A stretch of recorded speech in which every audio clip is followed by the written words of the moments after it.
What is a supply chain attack? It's an attack where a single target, when compromised, provides the attacker access to multiple targets. The most famous one is probably from the movie Independence Day. If we plant a virus into that mothership, it's going to then filter down into all the corresponding ships below. It's a great practice if the goal is to gain control over a high number of targets. Some real-world examples of a supply chain attack would be if a hacker attacks a software provider and that software provider publishes a security update and that update gets distributed to the public and it spreads exponentially. It can happen with a third-party vendor, like when Target was hacked via their HVAC system, who they contracted from a third party since Target doesn't have an HVAC division.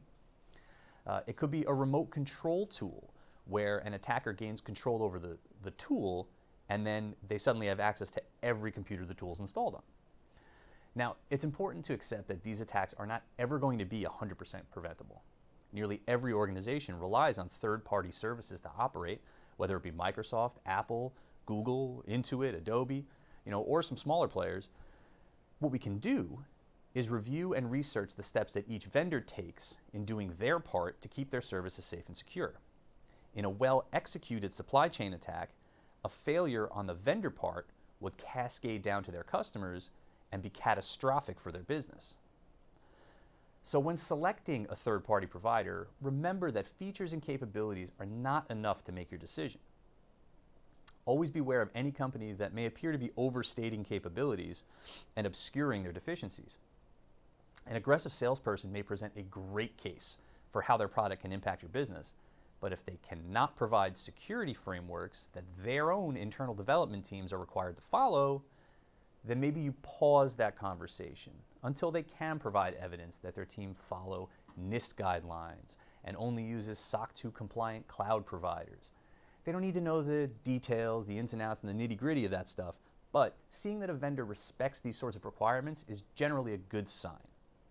Transparency is incredibly important, and any potential vendor that hesitates to answer your questions regarding security should be removed from the conversation.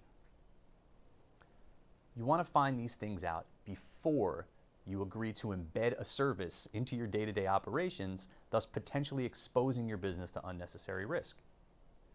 Now, hopefully you've got a great IT partner to advise you in these scenarios. Now more than ever, it's important to include them and communicate your business goals and ideas so that they can help you navigate your options, manage expectations, and pose those critical security questions when your organization is poised to make such an important decision. Thank you so much for watching. If you get value from our content, I would really appreciate it if you click like on the post, subscribe to our channel, or share it out with somebody. If your business would like to join Team TechRunner, or you know of a business who's looking for a new IT partner, click the link in the description below to let us know. Once again, thank you so much.